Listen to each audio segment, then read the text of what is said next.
All right, another great interview right here at South by Southwest. Kevin Kelly joins me now. Get a load of this. He was founding executive editor of Wired magazine. Let's pause there to note how badass that is.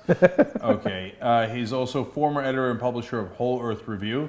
I assume that's some sort of crunchy granola hippie thing. Yeah, granola stuff. Yeah, exactly. Yeah, I figured you for a hippie. Yeah. His latest book is The Inevitable: Understanding the 12 Technological Forces That Will Shape Our Future. I like any talk of inevitability. Okay, so we will have that conversation in 1 second. But you also have a bunch of other great books like Out of Control: The New Biology of Machine, Social Systems, and Economic World. Love that too. And the one before was What Technology Wants. Ooh, what does it want? Okay, yeah. We'll get into that in a little bit as well. So let's start at the beginning before we get to things that are inevitable. How in the world did you get into all of this? So I'm a college dropout. Good for you. And I grew up in New Jersey. Good for you. So did I. Where? Westfield, New Jersey. Okay, I was East Brunswick. Yeah, close enough. Yep. So you know why I left. Oh, no. We don't brook that kind of talk about New Jersey here. And I took all the science and math courses I could possibly take in my school, but I was bored and I really wanted to learn. I wanted to maximize learning. So I went to Asia, and I was in Asia for most of my 20s, traveling around, recording disappearing traditions, and I basically gave myself a diploma in East Asian Studies at the end of that. But more importantly, I caught a really bad dose of optimism. Sorry to hear that. Have you been cured yet? No, I haven't. It's gotten worse. Okay. And I saw before my eyes poverty, people in poverty lifting themselves up, making new things, new cities, new civilization throughout Asia as they transformed from third world countries into some of the richest people on the planet. And that was really important because that made me believe in progress. I really believe in progress. It's really real that tomorrow and today is actually a little bit better than yesterday. Okay, a lot to unravel there. First of all, your parents, were they hippies? Were No. they happy with what you did, or they were bankers that were working in New York and like, what have we done? Exactly. My dad, straight arrow, Catholic, and he worked in New York City, but he worked for a very interesting company. He worked for Time Life, but he was a computer guy, one of the first computer guys there. They didn't call it that. They called it operations research, which was basically what we would think of as IT. So he was involved in bringing the computers to a magazine. And I think about it now. Can you imagine having 1 million subscribers and no computers at all? Like cards for subscriptions? Yeah. Well, that's what they were doing. And so he was bringing computers into that. But he got involved later on into something that was really cool. He got involved in a startup with cable TV. You might have heard of it, HBO. I have heard of it. Yeah. So he was involved in starting HBO, and which was this radical idea of taking some cable companies and sending the signal to Appalachia, where they have local companies take it and send it to the cable in the vicinity of the hills. But what happened was they started getting people buying their own satellite dishes and stealing the signal. And then they eventually decided to scramble it. And then they got calls from the people in West Virginia saying, "How dare you turn off my TV?" And then they eventually realized that the real business was selling it to individuals rather than to local communities. And that was not the original idea at all. I see. Okay. So my dad. And so your dad worked on the tech. My end dad of it. worked on the tech end of it. I think I maybe picked up some of that ease with some of this technology. And I heard a lot about publishing from the inside. He was not editorial, but I heard about how publishing really works, who the real customer is. See, isn't that interesting that he's on the straight and narrow, you wind up becoming this optimistic hippie, but yet he worked in tech and in magazines and you worked in tech and magazines. And I came back. All my life, I didn't want to do what my dad did. I wanted to do something else, completely that. But I wound up doing something very, very similar, working in new media and the tech side. And you stopped being Catholic, but you became born again? That's what I read? Is Yeah, that true? so I had an experience in Jerusalem that was very, very strong for me. I mean, I was atheist by that time, roaming through. But I spent a lot of time in Asia photographing ceremonies and traditions, and a lot of those revolved around the religious part. And so I spent a lot of time being around very religious people, and sitting in the back of the bus was lots of time. So I began to think about these things. And so I had a religious experience in Jerusalem, and so I came back, stopped traveling, and decided to kind of like, put my life in order and get a real job. That experience, I think, primed me for looking at kind of the long trends. And so the question I would ask myself is, this technology business, what does it mean? Is it just like a lot of the stuff that we're making? Does it have any kind of roots in anything? Where does it belong in the universe? Yep. Would other civilizations have the same attitude? Like, is there something bigger than us in all this? Yeah, I look for patterns too. I don't know if I foolishly or optimistically believe that we could bring some degree of order to the world. Right? Order and chaos are always in combat, right? But that doesn't mean chaos always wins. No. And that sometimes the world is solvable. Right. So, and as you're traveling through China and all these other places, and you're getting a sense of how people live their lives that's so different than what you grew up in. You mentioned something there earlier that's fascinating. A lot of people look at what happened in China and they grimace and they say, "Oh, they took our jobs, and the offshoring to China is terrible." I've never believed in that, and I tell people, ironically, I'm too liberal in this way. I think that the people in China should have jobs as much as we have jobs. Absolutely. Right? And I believe the people in Mexico should have jobs as much as we do. Like, so Bernie Sanders and I have some differences there, even though I'm a huge Sanders supporter. And so I think the creation of the middle class in China is wonderful. Eventually they'll have a bust and that'll create a lot of problems. But then I think that Chinese middle class being so gigantic might even save the world in reviving the global economy. What's your take on that? Absolutely, I absolutely agree. So the prosperity that we're seeing is not at the cost of our prosperity. I think there is no zero-sum game. And that as those jobs did move away from the US to China, they were just the precursor of the general movement away from doing things manually to automation. Basically, the outsourcing is the first step to complete automation with robots. And that's what's happening in China right now. By the way, Foxconn, the big factory that makes all the iPhones, has 1 million employees overall. Mm-hmm. And they've committed 2 years ago to buy 1 million robots. Buy or make 1 million robots. Okay? If this was a movie right now, there would have been dramatic music that exactly. came Right. And as fast as this is happening, of course, those jobs are moving to Vietnam and other places that are even cheaper. But eventually where they'll end up is that they're going to end up in robots. So any job that we have today that can be defined by productivity, where productivity matters, that's going to robots. In fact, that's a job that should only go to robots. I believe that most of the jobs that we kind of fight over right now are jobs that no humans should be allowed to do at all. I mean, these are jobs that in 100 years from now we'll look back on and will be disgraced that we allow humans to do them. It's a complete waste.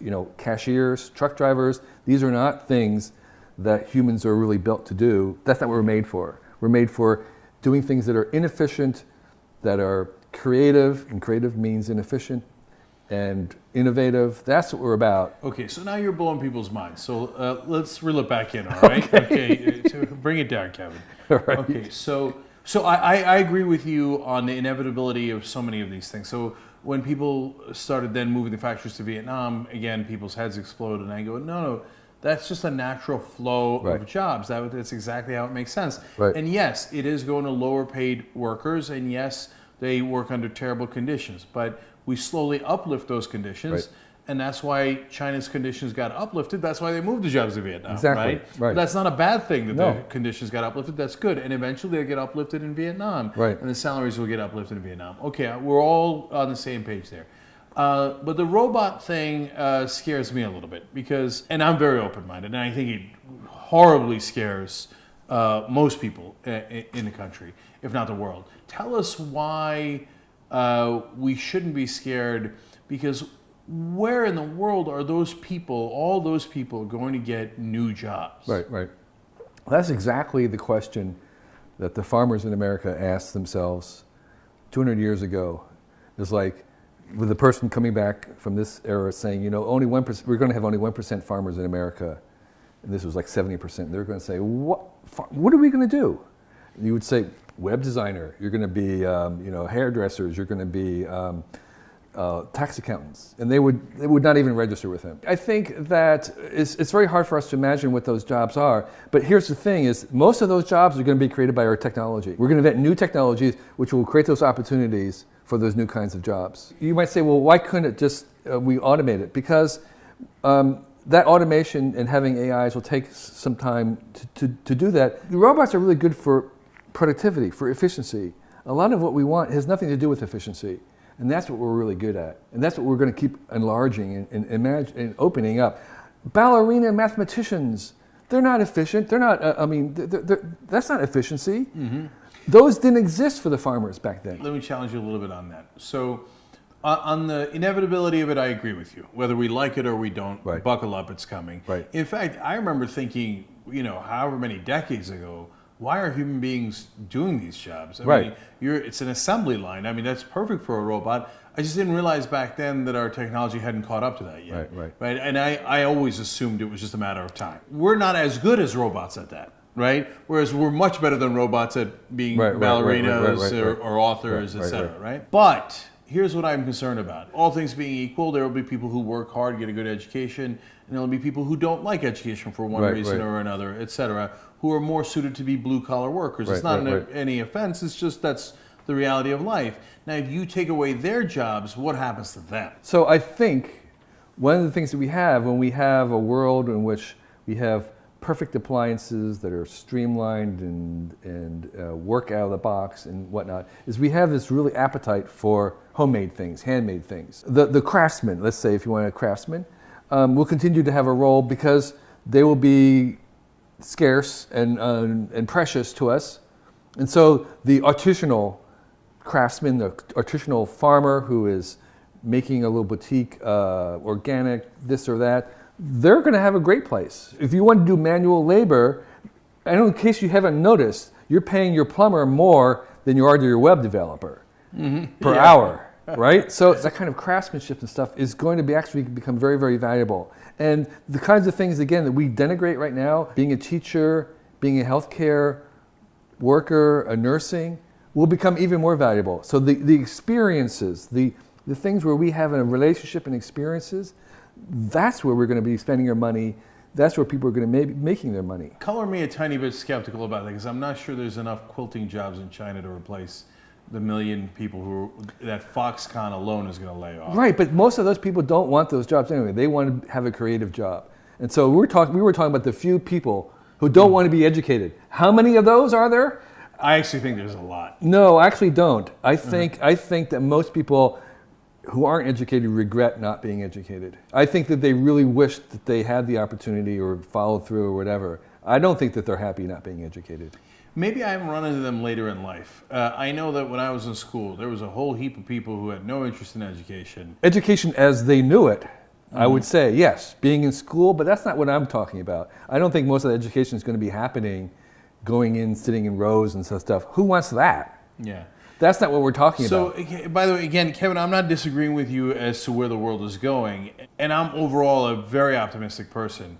I just think that with all that excess labor, at least in the short and midterm, not having much to do, we might have a couple more wars on our hands before we get to a better place. I think there's going to be conflict. I'm not going to deny that this is going to be friction and pushback. And I think there will be a period of time, and as we're seeing right now, with people who are uneducated and pushing back. And so I think that's correct. But I don't think the solution, and I'm talking about what the solution is, and I think the solution is going to come from more technology. So I think most of the problems that we have today are caused by technologies from the past. And the technologies today are going to make most of the problems in the future. But here's the interesting thing, is I think that the solutions to the problems that technology creates is not less technology, but more technology. What is a problem we have today that's created by the technology of the past? For instance, well, global warming, but let's take like, say, the light bulbs, fluorocarbons or whatever it is. So we made some kind of light bulbs use too much energy, or then we have refrigerants that causing ozone issues. So those were problems that were caused, those environmental problems, okay? Or we could have the problems caused by distraction, by the fact that people are spending so much time. That's a problem. And you think the technology of the future is the answer right, for that? Right, and so because I think technology is like an idea that's made concrete. And if I was to sit here and give you some bad ideas, as obviously I am, your response is not to tell me, hey, Kevin, you need to think less or stop thinking. You need a better idea. Yeah. So the proper response to a technology that's harmful or bad is not less technology, but better technology. Okay, I hear you on that. And in either way, it doesn't really matter because we're headed towards more technology and there ain't a thing that anybody can do about it.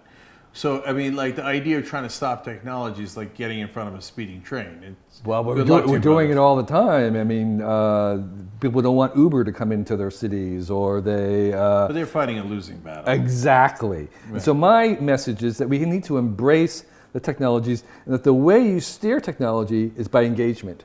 It's not by prohibition. It's not by stopping it. It's only when you engage in things that you can actually steer them. Kevin, what could go wrong in prohibition? I mean, when we did prohibition for alcohol, that was great, wasn't it? And prohibition for marijuana exactly. has worked out brilliantly, right? In the last 50 years or so. Yeah. Okay, so tell me about what else is inevitable. All right, robots I got, and I know that I want to get into genetic manipulation of babies. Yeah, right. So we'll get into that. But what else is inevitable in the future? I'll pick something that's non-controversial. Total surveillance. I was going to say, I think that's actually a little controversial. We are headed into a world where we're self-tracking, we're tracking each other with our phones, companies track us, governments track us. I can't see anything in the future where in 100 years from now, we aren't tracking ourselves even more and more and more and more. And so I think we're moving into an inevitable world where tracking is just what happens all the time. Now, the questions we have, the choice that we have, is what are we going to do about that? How do we make that civil? How do we civilize it? How do we domesticate it? And in my terminology, how do we make it symmetrical? Because I talk about covalence. So I think that's how we make it work. Because in fact, we evolved as humans in a very covalent world of mutual tracking. Little clans where you knew what I was doing, I knew what you were doing. Yeah. That was the natural, that's how we evolved. So we are actually comfortable in having that kind of covalence. All right? We're comfortable with it, but the important thing is it has to be symmetrical. So meaning that if I'm looking at you and looking at me, I need to know that you're looking at me. I need to know who you are. I need to know as much about you as you know about me. I need to be able to hold you accountable for it, and I need to have some benefit. We don't have that right now. So I'm with you. In the old days, we're moving along in packs. Ain't nobody got time for privacy. Right? You're going to go to the bathroom in front of the other person, and then you're all going to have sex with one another. They and know. It's not like I can't believe Bobby slept with Sally. What are you talking about? We all slept with Sally, right? So that's, and then in the villages, everybody was up in their each other's businesses, etc. But then in the middle ground is the problem. That's my thesis. Okay, so you're saying we know who we are, we know where we're going, we know that where we're going to wind up is actually not a bad place, and I agree with all of that. What I'm worried about is the middle ground. So what happened in the middle ground in terms of privacy is Victorian rules. We're not in the villages anymore. When the cities, our communities got separated a little bit, and then now all of a sudden there's this thing called privacy, and people are doing things that are dirty, but now they used to be dirty, but now they're called dirty, right?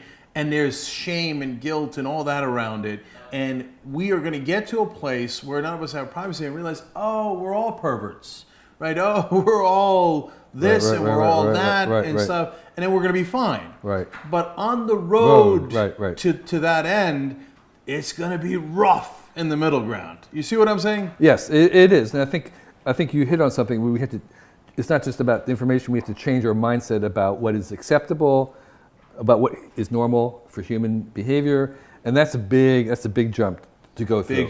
A big jump to go through. And there's also this idea that we think we can go to the city and we can leave ourselves behind, the old self, but in fact we really can't, because it's always going to be there, right? And so that's another thing that we have to overcome. And I think that you're absolutely right that there is going to be a lot of gnashing of teeth, a lot of hair pulling as people try to struggle with what this means. And I think not just this, but you mentioned, the genetic engineering of babies, and we didn't mention AI, but all these things together conspire to basically force us as humans. We're on a permanent identity crisis for the next century. Yep. What are humans about? What are humans for?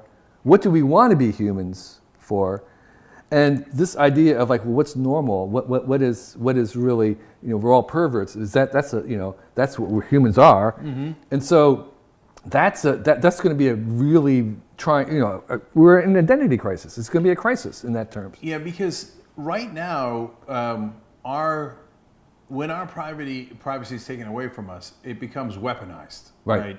So what they do to Julian Assange, what they do to any opponent of the state, right? Is okay. You didn't use a condom when you had sex. You're terrible. You're this. You're that. We're going to put you in jail. Or just the shaming. I mean, look at what happened to Elliot Spitzer. So that's an example that isn't used nearly enough. So here's a guy going after all the big banks, going after the establishment, and next thing you know, we weaponize his privacy, right?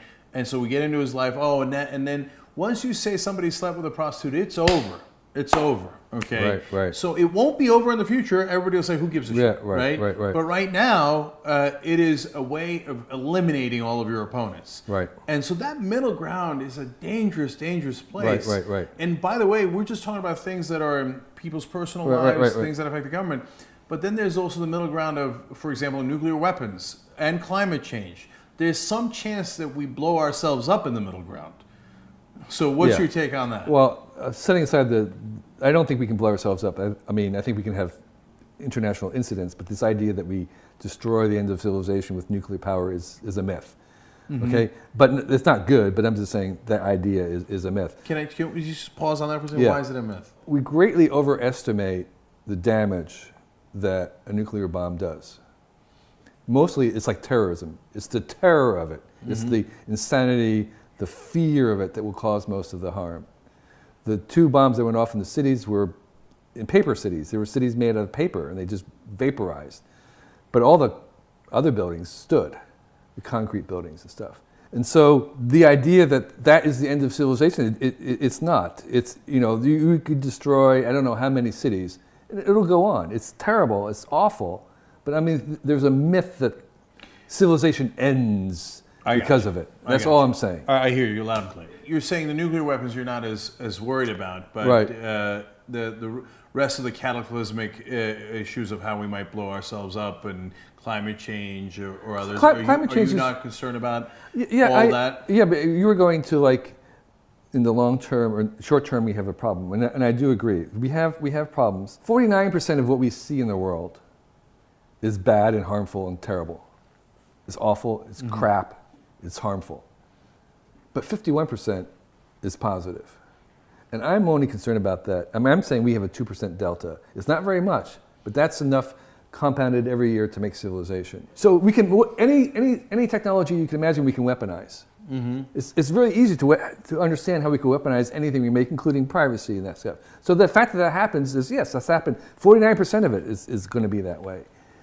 But the net gain of a few percent is all the difference that it really takes to make it work. And so that's what we get out of this. So Kevin, I love this conversation, but you don't actually know if it's 51-49 to our advantage. Because I often talk about how people say, oh, it's a competitive world, dog eat dog, or some people say, no, we all hold hands and we're cooperative. No, the answer is both, obviously. It's in our nature to be competitive and cooperative. And I roughly call it 50-50, but we really don't know if it's 51-49 in either direction. Right, so here's my calculus on that, in terms of privacy in the short term, so there's a concern about what it is. And all I'm saying is, yes, it's a real concern, but I know that the answer is not coming back, less of this technology. It's actually, the solution is going to be more technology. It's going to be a technology that will help us deal with these issues of privacy. Okay? And global warming. And global warming, exactly, nuclear fallout. So it's geoengineering, all these other things. We need more technology to solve it, not less. But here's why I say that, and that is because if you have 49 or 50, whatever that percentage is, if you just say, well, we have a problem, we have a technology, we make it, it makes new problems, we make new technologies to solve those problems, they just make more problems. Yep. That's like us running in circles, but here's why it's different. what we get out of all that is more choices, more possibilities. That's what's increasing over time. There's more and more choices, more and more possibilities. There's no technologies that have ever gone globally extinct. It's an additive process. We keep adding on more and more choices. If you want to live like the Amish today, you can. If you want to take your clothes off and go back in the jungle, you can. But you can also live in a modern life if you want. So we have more and more and more and more and more choices. And so even though like when the first hammer was invented by the caveman, whatever it is, that hammer could be used to construct a shelter, which was good, or it could be used to kill another human, which was bad. That was the 50-50. Here's the reason why it tilts into the positive side. Suddenly there's a new choice that we never had before. That's an undiluted positive. That's the positive thing. Okay. And so what we have is we keep increasing all this stuff, and each one of these is an undiluted additional positive because we have more and more choices. And that's where it tilts it in the favor. Okay, so I agree and disagree. So let me explain. I disagree in that sometimes it's not just a matter of having more choices. For example, we have weapons in this country, right? Guns. I've heard about that. Yes, yeah. We're in Texas too. Right? That's right. So more technology is right. in the form of smart AK-47s, AR-15s, as opposed to bow and arrow, has not turned out well for us. Now, a lot more people die in mass shootings, a lot more people die in homicides, suicides, etc. So, well, you don't have more options if the guy with a gun killed you. You're just dead. Yes. So, as I said, anything can be weaponized, but there are lots of technological solutions that we could be implementing, from smart guns and all kinds of things where you know how they work, right? Yep. Which have been prohibited by the NRA and stuff. But so we have technological solutions to bring to that we could help cure that problem. Yeah, that's true. And we're just choosing not to use it. We're choosing not to do it. This is a political thing. Politics, right. This is and so we are prohibiting in some senses that technology from happening, which is what I say we shouldn't do, is we should bring it on. Right. Because those technologies are there. Again, it's something that I worry about in the short run and the middle run, but I agree with you on the long run.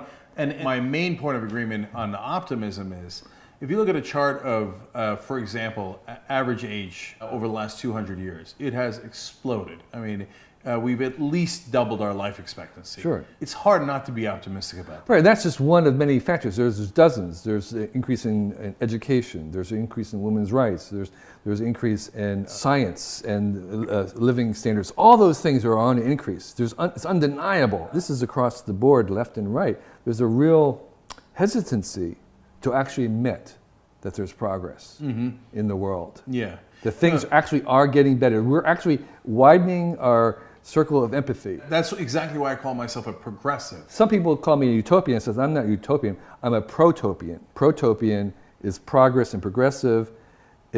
I think that tomorrow will be better than today is progressive. So there's no end state.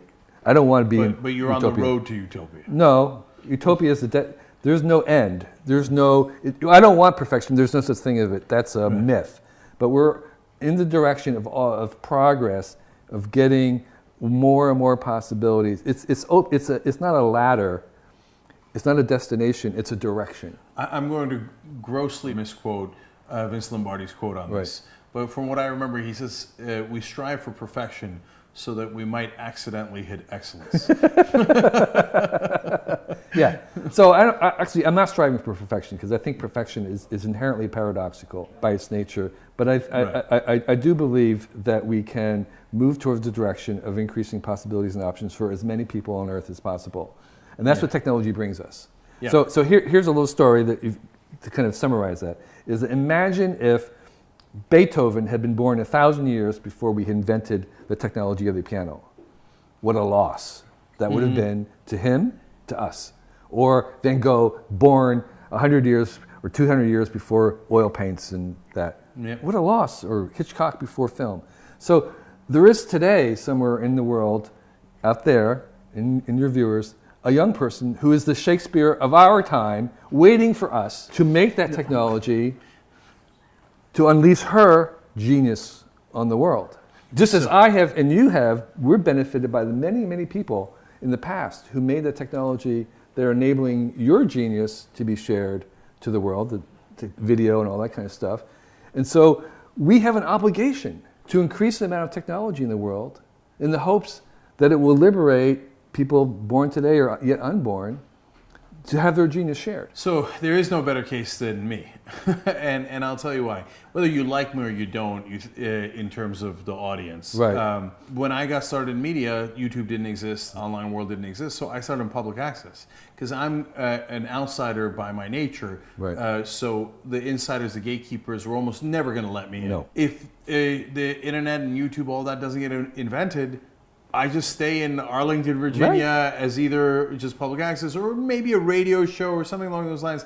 But because the technology allows me to broadcast that to the world, now we have 180 million viewers a month. Right. I mean, isn't that amazing? It is. Right? So believe me, brother, I'm 98% with you, okay? Okay. So I'm just a little worried about the middle ground. Now, one of the other things, though, that I think is a game changer, and I'm very curious what you think about, is the babies. What about the babies? We can do genetic manipulation in the womb.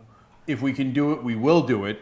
If we can do it a little, we'll do it a lot. So I maintain that there's almost no chance that we don't wipe ourselves off the planet. Now, you can just say, well, great, we evolved, right? Mm-hmm. But Homo sapiens, as we currently are, they will look back, the super babies will look back at this however many hundreds of years from now and go, yeah. Poor sons of bitches. Right. They weren't all incredibly strong and smart and etc. Right. Am I wrong about that? Is there any reason why that wouldn't come to fruition? I don't think you're wrong about the fact that we are going to do it. I don't think it's inevitable that it's going to be a disaster. No, I'm not saying it's a disaster. I'm saying it's a disaster for Homo sapiens as we currently exist because we'll become extinct. So actually, I think what happens is we speciate. I think there are going to be people like the Amish, say, who would say, under no circumstances in any way will I or my descendants ever be altered. Mm-hmm. And so then you have a whole bunch of people who are saying, tomorrow, do me now. That's right. And then we'll have many variants of us. But that's even scarier, because I mean, look at what happened when the Homo sapiens and the Neanderthals were on the planet. Yeah, right. Soon they weren't. Right. Although we don't really know what happened because I have a certain amount of Neanderthal DNA, and so do you. Mm-hmm. So basically, did we kill them off, or do we just assimilate them? Look, we're of course somewhat guessing. The best science we have available seems to indicate we largely killed them off, though of course we assimilated some of them. Right. But that might be the fate. Right, exactly. That waits first, because we don't have much concern about ants. Right, we'll right. do, the roach motels and all that stuff in a second. If we've created genetically modified humans that are significantly smarter, I don't know what it means to be more conscious. I have no idea what that means, right? But they might at some point view us as we view monkeys that we do, lip gloss experiments on, or cows to milk, in which case the children of the Amish are not in good shape. Right. So I do think all these things should be of concern, but I'm a little reluctant, like you are, to assume that we know what the past happened, and to assume that because we might have been in survival competition with the Neanderthals, fighting over the same food, that we wiped them out. I don't know what that situation was, which we don't have now. So it's not like you're stealing food from me. And again, our circle of empathy has increased over time. We treat animals very differently than we would have back then. Any animal we literally ate immediately. Mm-hmm. The idea of pets. Okay. Although there's a wonderful theory that humans and wolves work together to kill the Neanderthals. Exactly. I'm just saying we don't know, so I'm not assuming the worst of this. So I think we can be open to this. Let's go back to the idea of genetically engineering. And it's not just the babies, it's the baby's germline that we're talking about, right? Mm-hmm. Just to make clear, this is the idea that you have inheritable changes. Mm-hmm. So we're already doing gene therapy, but they're in individuals. So will affect your genes, but they're not inheritable. But once we start to do that, then you have something that can very quickly veer off into who knows where. So that is a concern. Now there's lots of people who have thought about that, and there are technologies that can help us to do it. There are theories about adding this on an extra chromosome, where you do all the experiments on something that's sort of set aside so that if things go awry, you can just take it off. I'm just saying that there are going to be technological solutions to the problems that this presents. Now, those technological solutions will probably have problems in the future that we'll have to deal with. So I learn something from every interview, and so two conclusions I've come away from this interview, whether you like them or not, or agree with them or not, is A, we're done for. Okay, Homo sapiens are done. Okay, right. It'll be Homo something else. Exactly. Right. Right. And and I'm not as scared by that. Like some people are flipped out by that. First of all, they're not going to eat us. This is many generations from now. Right. And they're not necessarily going to kill us, like you said. They can keep us around as pets. But before you get to the second point, I want to emphasize that we have invented ourselves. The first animal that humans domesticated were ourselves. We have invented ourselves. We are the first technological beings. We invented something called cooking, which was an external stomach to process food that we couldn't digest by ourselves, which immediately changed our jaws, our teeth. Right now, today, we are already technologically invented. We started to develop domesticated herding animals for the milk. We immediately evolved lactose tolerance in response to that. Something we invented, we changed our bodies. So we have invented our humanity. All the good things that we like and we think about ourselves as humans, the good parts, are things that we made, we invented. So this idea that we're going to make ourselves into something, this is not the future, this is the past. Okay, Kevin, now we're having a trippy conversation. Okay, this is great. So let's talk about this a little bit more. So you're saying we bananaed ourselves. Right. So the banana didn't used to look like the banana, and we made it so that it could fit our hand. And you're not the person who walked out of Africa. Yeah. So, and I'll use all the wrong words here in an effort to oversimplify. Right. So Homo erectus made itself extinct by being able to cook, thereby creating the next species, which had the bigger jaw and teeth, etc. Changed, yeah. And the Homo sapien will make itself extinct by creating them. Maybe something else. Maybe it's genetically modified babies, but maybe it's something else. So we're evolving ourselves, is what you're saying, like we did to the banana, and by the way, like we did to dogs. Dogs were the wolves that we partnered up with in Northern Europe when we wiped out the Neanderthals, and then they became domesticated and became all the dogs that we have now. So we have a very interesting and tension-filled relationship to technology. We are both the masters of it and the slaves to it. We are both the makers and the made. Okay? Oh, I love that. That's good stuff. Okay. Right? You see? And so in 1,000 years from now, we'll still have the same tension. And the fact that we are making the thing and then we are also made by it. That's never going to go away. That will always be in the tension of our own basic being, is that we are both the creator and the made together at the same time. So we're always going to be having these conversations about how much control should we have or not. Mm-hmm. Okay? So that's our destiny. So I would like to say hello to the Homo whatevers that we created. Hey, don't judge us, man. We were knuckleheads. We didn't have that much intelligence. We did the best we could. Right? Exactly. Right. Now, my second conclusion. You talked about options. Right. If we can genetically modify humans, here's what we're going to do. We're going to create dudes with 4 arms. We're going to give ourselves options. We're going to say, all right, let me try one with 3 eyes, right? Let me try one with X, Y, and Z. And then we're in a whole different world. So this is really scary to some people, but I'm in your camp, Kevin. I don't find it scary, I find it interesting. That's all. Let's just take the example of the 3 eyes, just to make it clear. So that's not a really good example because you couldn't imagine any reason why you would do that. But let's say there's something. I could imagine. I'll put one right here. Okay, in the back of your eye. Okay, that's like good. From Simpsons. I think to be able to do that and to have a reason for doing it, I think we're going to have some laws and best practices and etiquette about this. And so one of the things that would be, what I would suggest, the technology, law is a technology, by the way. Mm-hmm. So we would say, well, you get to try something out first before you put it in the germline. Mm-hmm. See how long this guy lives or whatever it is, so that we have some kind of sensible best practice about that. Or maybe you have to have 2 generations. Yes, we will do that, and many others will do that. Right. And then somewhere in Asia, people go, yeah, I don't think so. Right, and then the question is, how well do they do? Right. Yes, that is the question. Right, and so if they die early, it's like, we're glad we didn't do that. It's like the experiments that will work and they're beneficial, society likes, will be passed on. Yes. That's good. Yeah, and so there's nothing, there's nothing right or wrong about people with eyes in the back of their head. Exactly, right. If it really is a benefit. That's right. Because there's so many other ways to put an eye on the back of your head besides putting an eye in the back of your head. Right. You can put a camera in the back of your head. Right. That's probably a better way. We also invented GoPro. Right, exactly. And I think, in fact, that's what I'm trying to suggest, is that a lot of the things that we kind of imagine that we would want to do with genetics, we may not have to do with genetics. Mm-hmm. We could do with the robots or other kinds of stuff. Now, I know a lot of people are at home are screaming this question, so I've got to ask this next question, even though I don't find it quite as interesting, but it is a little interesting. So, any chance that robots take over? In the way that people are imagining Terminator taking over, robot overlords, I don't think so. And the reason is coming a little bit back to what I was saying, that we are part of it, is that I don't believe that they're going to take over themselves, and I think they would have to be sort of made to take over, in a certain sense of we'd have to let them take over, is a better way to put it.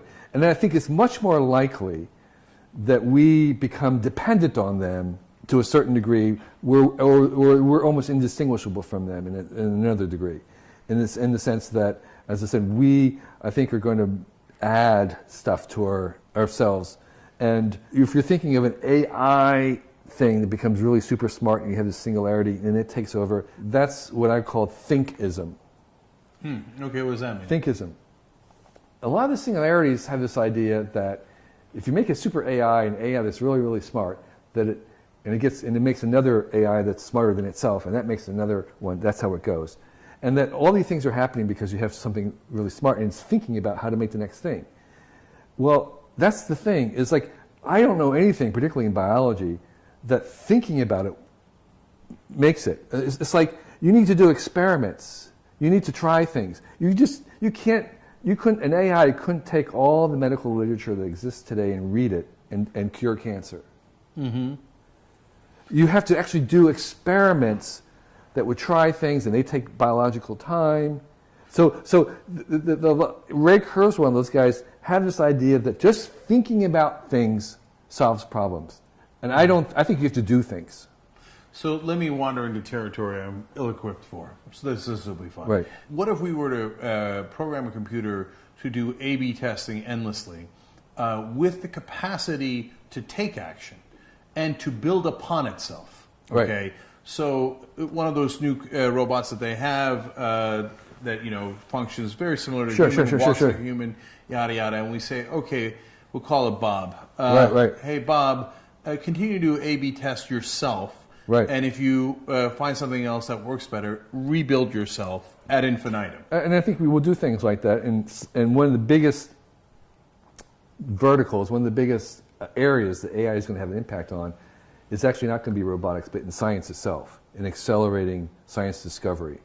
I was talking about an AI researcher just yesterday, and we were saying now the AI has beat Go, the Go game, beat chess, now it beat the Go master. Mm-hmm. Like, what's next? He says, actually, the problem is to take the four forces of physics and do a unified theory.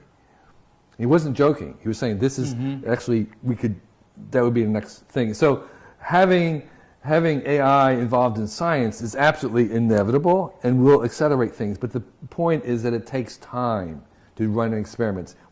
Even though they're doing A/B, they have to do a lot of them.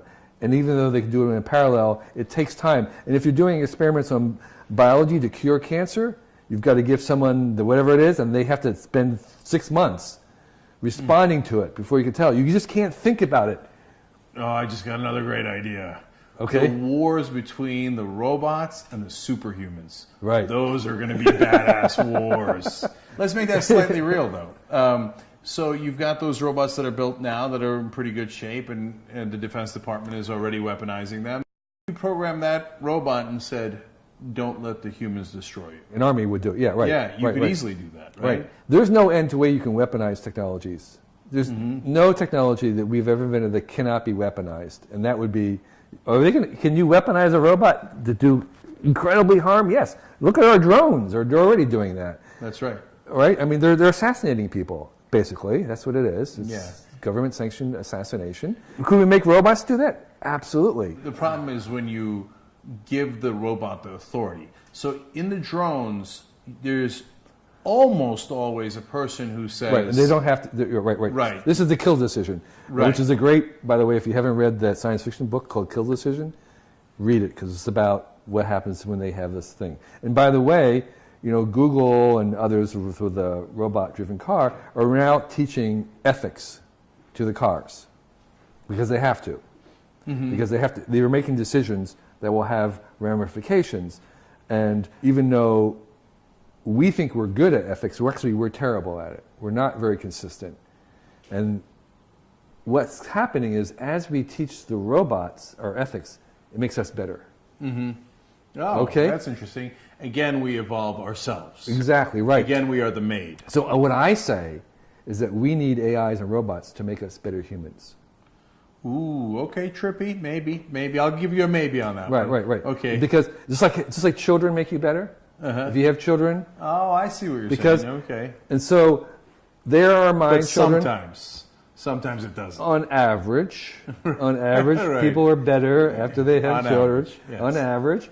And so what we're doing is that the thing of having to put our values into the technology will force us to examine ourselves and become better at it.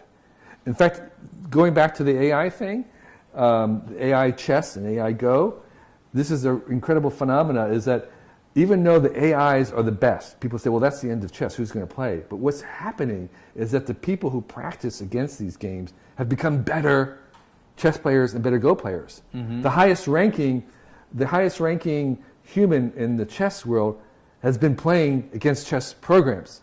Highest ranking ever. And so the AIs teaching our values, trying to instill them, will actually make us better ethically ourselves. Okay, quick aside on the chess. I never thought we had a chance. Because chess, there's a finite number of moves. So there's no way humans could have kept up. Okay, but here's the thing. You can say that now. Well, I said it back then. Well, I know, there was a computer because like, I was like, we're done with this. Fei Li, who's the AI person at Stanford, says, are we surprised when the car can run faster than a human? Right. But I think people were surprised before it happened. They were surprised until the moment it happened, then they weren't surprised. I know, but most people are knuckleheads, that's why. I know, but no, it's not that. It's like, okay, everybody says, well, Go's never going to, Go is too complicated, it's too human-like, they're not going to win. And then when it wins, everybody says, obviously. Go is a problem. The history of humanity. Exactly. So whatever it is you say, well, what is it that and they'll say, well, robots can't do that, AI can't do that. That's a human thing. They can't write a symphony like Mozart. And then once it does, they'll say, obviously, it's just something that machines can do. It's what I talk about in the context of politics and almost every other thing where we progress. Change is impossible until it's inevitable. Right. So for example, Wolfpack, to get money out of politics. Right. Our movement, Lessig, us, whoever else is working on that. That's obviously impossible until it becomes inevitable. Exactly. And then afterwards, I tell everybody all the time, they won't give us any credit.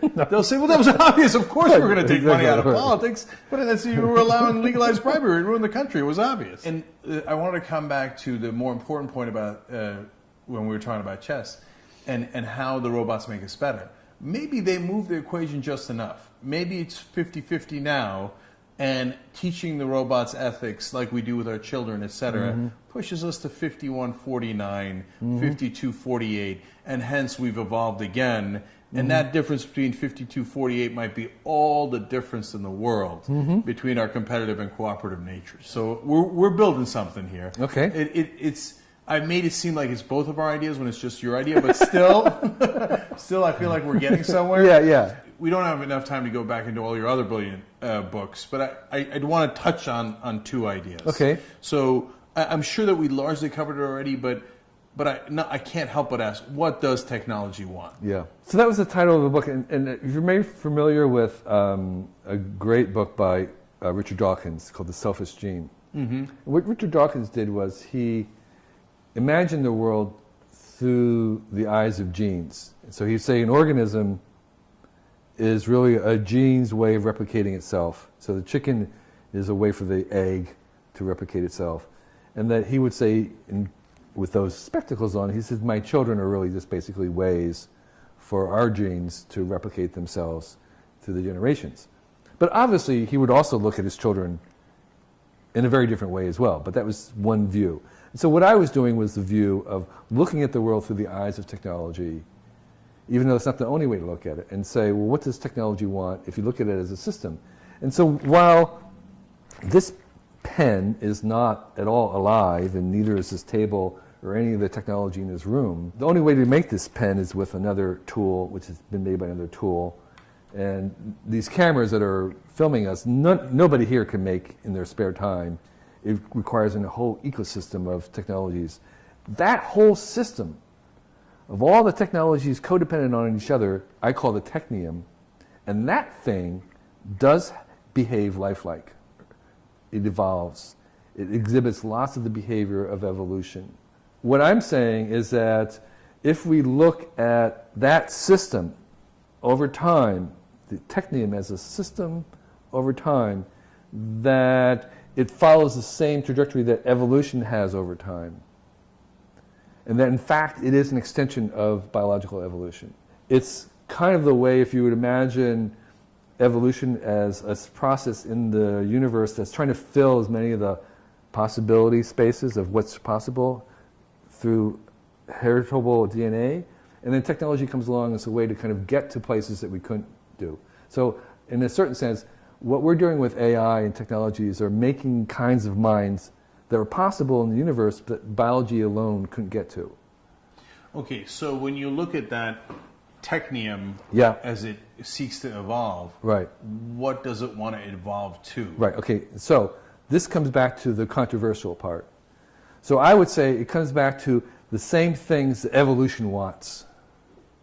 Now, asking that is a very controversial question, because in the biological realm, there's sort of two camps.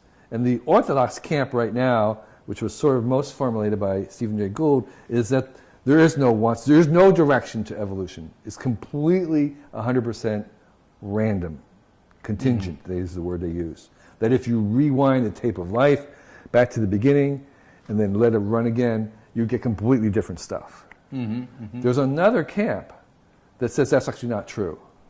That what we have in the experiments that we can show, that if you rewind the tape of life back, you get many of the higher order forms the same.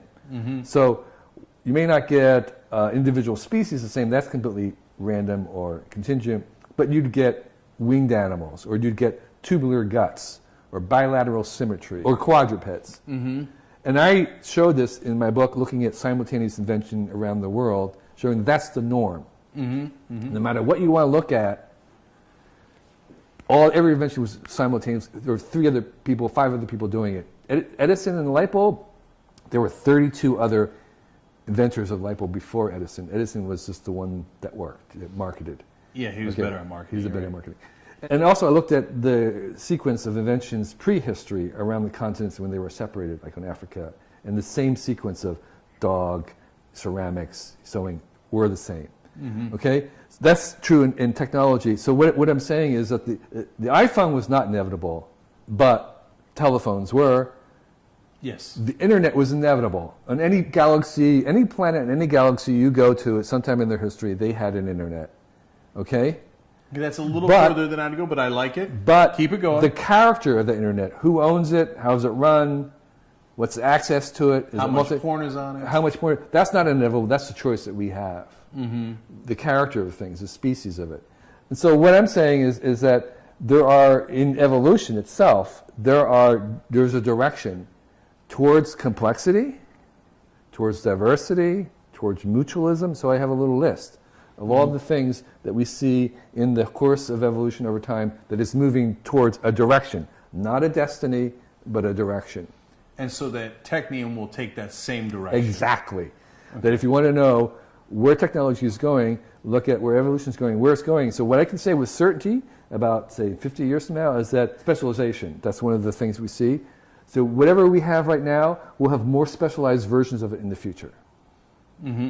Okay? Yep. VR, there'll be like 1,000 different varieties of VR in the future. So that's just one of the examples. Like you make a first hammer and then you specialize over time. You make a camera, and then you have underwater cameras. Then you have underwater infrared cameras. Then you have high-speed underwater infrared cameras. You keep specializing. That's one of the patterns of life. So then that brings us to two other fun ideas. One, it just is an aside. When we talked about internet porn in other galaxies, Right. I amused myself by thinking, if they reproduce in completely different ways, Right. what would their porn look like? Exactly. I think the idea that porn of other planets is going to be completely unappealing to anybody else is going to be kind of a little buzzword. It's like, it's like you'll find no stimulation, eroticism in any other kind of porn on other planets. It'll be like completely That's right. weird. It's like that's Like the Andromedan porn Porn is is like, just disastrous. Like no interest in that at all. And they're like, get a load of the Milky Way. What's up with that? Okay, I get it. Milky Way, 2 layers. I understand. Move on. As the technium evolves, does it clash with our evolution at all? Or is it on a parallel track? Could it be on a conflicting track? That's a really good question. I think not, because I think that in general, what I would say is that what technology wants is the same thing that we want, which is one of the other reasons why I don't think we're going to have a huge conflict with the robots. I think we are moving towards the same thing. We want the same thing. We want increasing possibilities. We want complexity. We want diversity. We want specialization. And so I think those paths are very similar. And so I don't think there's a tendency to think that there's inherent conflict between the technium and nature, say. But because I believe that they both have the same root, that there actually is not any competition. In fact, we have not yet discovered or made a technology that we could not make greener, more compatible with life. Mm-hmm. And so I think that's completely open in terms of having very compatible technology with nature. Until, of course, we get to the robots fighting the superhumans. Right, and I think that doesn't last very long. If it Well, does either happen. way, it doesn't. We don't have any power to eradicate life on Earth. We might be able to do some damage to civilization, but we have no power to eradicate life on Earth. That's just a complete nonsense. Yes, Because absolutely. we drill down like miles down into the bottom of the rock of the Earth, and there's life down there. Yeah, and so I was always amused at, like, will we find life on Mars or other planets? Of course! Of course we're going to find life. But the question is, what does it look like? And Right. my hypothesis, this is completely tangential, but my hypothesis, I believe that when we find other life in the universe, it'll be DNA-ish. Meaning that I think there's only a small number of molecules possible in chemistry in the universe that can do 2 things. That can be open-ended to replicate. So out of all the diversity we see on life, it all comes from this DNA. Mm-hmm. Giraffes, starfish, they're all kind of unfolded from this one tiny molecule. They all come out. That's amazing. But the second thing about it is, it has to self-assemble. Mm-hmm. It's a self-assembling molecule. There may be a couple other molecules in the world that are capable of unraveling that diversity. Yeah. But they may have to be engineered deliberately to do it. But I think there's only 1 or 2 molecules that can actually self-assemble into that. People who've looked at alternative DNA structures and alternative kinds of things have said that really this is a very small little space. So that goes to your early theory about Right. which branch of evolution you're in, Right. That you think that it usually develops in a certain way, it probably will in another. Right, planet. right. Then if we go any further with that analysis, we're going to get really metaphysical. Right. So Let's stop. Okay, we'll leave it there. We'll come back to a fun topic, holograms. Right. Now, if virtual reality is going to evolve and evolve and evolve, Yeah. am I eventually going to get to have sex with Deanna Troi in a hologram? Sooner than you think. Yes. Okay. There's been so many fun facts here. Okay. It's like the best interview ever. Actually, if you want to see that, go over, there's a demo. No, but I don't want that BS where she appears there. That's not that interesting. Oh, okay. So God bless, that's nice, right? Right. But I You want want the full tactile. tactile. The full teledonics. If you want to use that word, which is maybe fitting. Teledonics is one of the funniest and dirtiest words there is, and very appropriate for this. Right. When do I teledonics Deanna Troi? That's within your lifetime. No, within my lifetime? Yeah, absolutely. Really? Sure. What have we Right. done?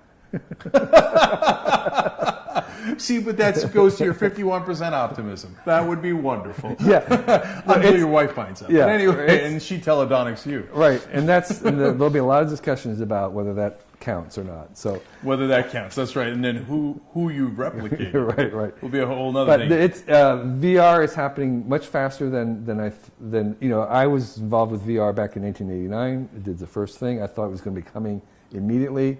I was completely wrong. Here we are 25 years later.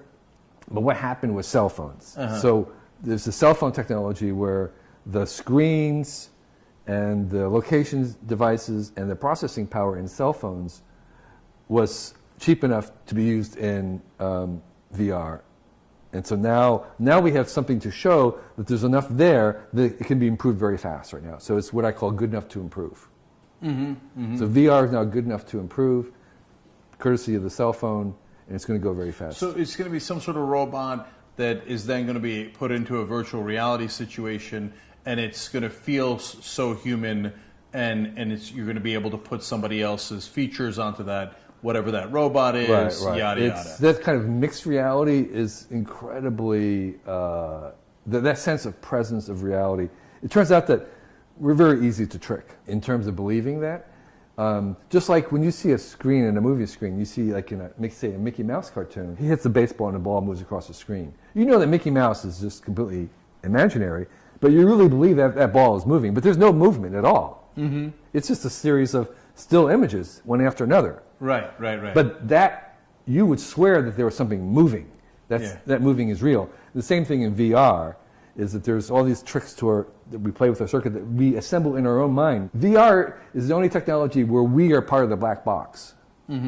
Because it's happening inside our head, and we have this sense right here that it's real, that we're present, that it's happening to us. So when you come out of VR, you don't remember seeing it, you just remember it happening to you. So, and when I'm in the hologram with Deanna Troy, there's going to be something moving. Right. That's for sure. So last thing is this, I want you to explain this sentence. I think it goes back to Out of Control, your book in 1994. Intelligence is not organized in a centralized structure, but much more like a beehive of small, simple components. Right. What does that mean? I was writing about this at the dawn of the internet, trying to explain this idea of many small parts working in concert to make something that was a sum of greater than the small parts, which is what we see in a beehive or an ant colony, where there's behaviors in a beehive that are not present in the individual bee. So the bee has a memory of 6 weeks, but the beehive itself can have a memory of many years. And so how's that even possible? It's distributed in that sense. And so part of what we're seeing, this was the power of, say, the internet as a whole, was you could take unreliable servers and unreliable connections, and you can make a very, very reliable system. In John Gilmore's words, it would just route around the broken parts and automatically self-heal. So it was more like a living thing. Just like your tissue is sort of more than just the cells that make it up. And that principle is applied to intelligence too. Where's the thoughts in your brains? They don't happen in any of the neurons. None of the neurons in your mind, your brain, have any thoughts at all. Where does the thoughts happen? It's what we call the emerge. They happen at the large emergent level. They don't happen in the neurons. And so trying to pinpoint where the thing happens is a false question because it doesn't have an answer. Okay, let's pause there for one quick sec. This is something I try to explain to my friends, and we debate with my friends 25 years ago. Right. Where I would say, look, there are things that are part of us that are outside of space. The concept of space. Sure. So where are our thoughts? If I close my eyes and I think of a black cat, that black cat does not exist anywhere in space. Right. And they're like, no, you knucklehead, it's your neurons firing. I'm like, no, I know it's my neurons firing. I don't think it's Jesus putting it in my head. Right. But that doesn't explain where I see the vision of the cat. Right. So am I largely right about that? That's a phenomenon? Right. I would say that what sees the cat is their system. The system sees the cat. The system is not the neurons, the system is the whole thing together. That's sort of what intelligence is, the same thing, which is that it doesn't reside in any of the parts, it resides in the system itself. The only way we're going to figure out the question about what is intelligence and what is consciousness is actually to make them artificial versions of it. and which is a paradox because we can't make artificial intelligence until we know what intelligence is, but we can't know what intelligence is unless we make artificial intelligence. Mm-hmm. Okay, that seems a little unsolvable. but we're going to solve. That's what we're going to do. Right. That's what I'm saying. We're going to keep trying to make artificial intelligence without knowing what intelligence is. So most of the ones that we make are going to be wrong, but eventually we're going to make something that works, and that's how we're going to find out what it is. So before I come back to our physical minds, the internet is basically the beehive that you've described. Exactly. So when every person that is alive on the planet today has already passed on, naturally or otherwise, right? They will have no memory of what happened because they're all dead. Right. But the internet will remember. Right. Right. And it'll have all of our collective memories, not all of them, but a lot of them stored in the beehive of human knowledge. For the first time. For the first time, by the way. It was not true 1,000 years ago. I mean, only a few people had their memories kept in books, which will now move forward. But that's the great adventure, the great grand work that we're making, is that we can actually take all these people's lives that we'll track all the time and everything be recorded and actually keep that. And my version of what we're doing is we're moving into a superorganism layer. We're taking 7 billion humans, hooking it up with 6 quadrillion processors, running at 100 hertz an hour with messaging, and we're making this new machine at the planetary level. And that's where the AI is operating. It's not operating in little individual brains and robots. It's the big thing that will have thoughts that we're going to have trouble accessing as humans, because it's happening. We're the neurons of the big brain. That's where we're moving into, is this not just a poetic sense of but it's going to be a real thing. It's a real machine that we're making, connected to all these people all the time, and we're part of it. It's not just all the computers, it's all the computers plus us plus the computers. Okay, and come back to the human mind. So our intelligence, our consciousness, whatever you want to call it, is hard to pinpoint in space, or however you want to describe it. It never really exists. There is no Cenk, there is no Kevin, right? Because there's no I, there's no central I. Yeah, right. There was a 6-year-old Kevin with whatever neurons were firing at that time, and its collective consciousness of that, right? And there was the 16 and the 26 and the 46-year-old Kevin, and in a sense, the 26-year-old Kevin was part of what made the 46-year-old Kevin, even though that is different. And it is that collection of neurons and memory and experience, etc., that the mind is collected. And hence, that is your overall intelligence. Is that the idea behind this? Yeah, it is. I think we are a process, both as humans in history, but also as individuals. We're the byproduct of a process. There's even a term in theology called process theology, which is looking at things as processes rather than nouns. So I'm very much part of this idea that we should look at things as verbs rather than nouns. That's the general thing. Yeah, and so hence, we talk about evolving ourselves, either from Homo erectus to Homo sapiens and then beyond. We're a process. Humanity is a process. But we shouldn't be that freaked out by it because we evolve ourselves today, exactly.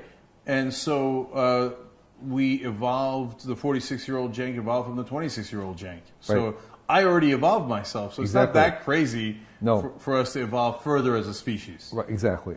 Right. Okay. So last unifying theme then is, my God, the one thing that is most undeniable and inevitable is change. Yes. And mutability. And hence, now I'm going to make this political, and I know you don't love politics. Right. But any political or ideological system that depends on things remaining the same, and whether it's authoritarian or it is rooted in tradition or culture, is bound to lose. Right. So in the long run. Right. So the one thing I would say, I agree with it. One thing I would say about it is that not all changes are good. Some are better. And I'm involved in this group called the Long Now Foundation. We're building the 10,000-year clock, the clock that will take for 10,000 years. Mm-hmm. So we look at long-term. We're trying to foster long-term responsibility. So think in terms of generations. Doing something now that may take generations to finish. Mm-hmm. Trying to keep the options increasing through generations. And so while it's true that change is inevitable and instrumental and vital and essential, it's also true that we would like to have a way to transmit good things over time. Okay? And so to the question about, well, how do we make genetic engineering work? And one of the answers is we want to take what we think is valuable now and transmit it over time, which is very, very hard. It's easy to make copies of things, but it's very hard to transmit values over time. So there are some values, I'm sure that we could agree, that we think are essential, that we would like to transmit. How do we transmit those forward? So it's not just because they may be traditional, but because we believe that they're valuable, which we hope don't change. And actually, when you looked at the books about the great companies, that was one of the things they concluded, from great to good, or good to great. Good to great, yeah. Right, he looked at all the good companies and said, what's the difference between the good companies and the really great companies? They all changed, but the great companies had some core set of values that didn't change. So this is as old as time.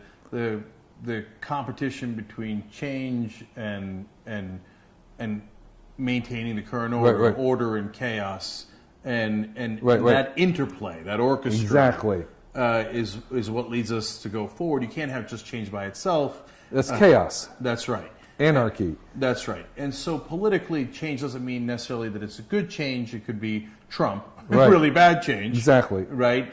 But for those trying to maintain things as they are, that will inevitably lose. Exactly. And it might turn badly in some instances before it goes better in the right direction. And you're going to want to maintain some of the things from the past and have that interplay. That's why you have conservatives and liberals, because you wouldn't want to just have liberals. You certainly wouldn't and couldn't just have conservatives. Right. And that orchestra hopefully gets you to the right answer. But what is clearly not the right answer is we keep things as they are. Because whether you want to or not, you won't be able to. Exactly, right. And so there is this, in the complex systems theory, there is this sort of sweet spot they call surfing along the edge, which on one side is chaos, permanent change, change for the sake of change. And the other edge is rigid order, unchanging. And what you want is there's a place along the edge that's kind of balanced between the two, where you're always falling forward. It's not stable. You're kind of, it's like when you're walking or surfing. It's a movement forward along that edge, and that's sort of what life is, by the way. Yep. Life is going along. The whole system I'm talking about, the whole technium, is along that edge of falling into either chaos, predictable, just mutations everywhere. Nothing is there's change for the sake of change, or everything is rigid, and you do the same thing again and again and again. And when we look at it as a systems point of view, life itself is on that same thin edge between those two things you just talked about. So ride the edge. Ride the edge. So I think we're going to make T-shirts called Ride the Edge, but like 7 people are going to buy them because they're the ones who made it to the end of this interview. All right, Kevin Kelly. I'm sorry to pleasure. have decimated your audience. But No. I love this. One of the best interviews we've had. Great talking to you. Okay. Thank you. And everybody check out the book, obviously. If you're not already super hooked, you're crazy. The Inevitable Understanding the 12 Technological Forces That Will Shape Our Future. But as you can tell from our discussion of his past books, you got a lot of reading ahead of you.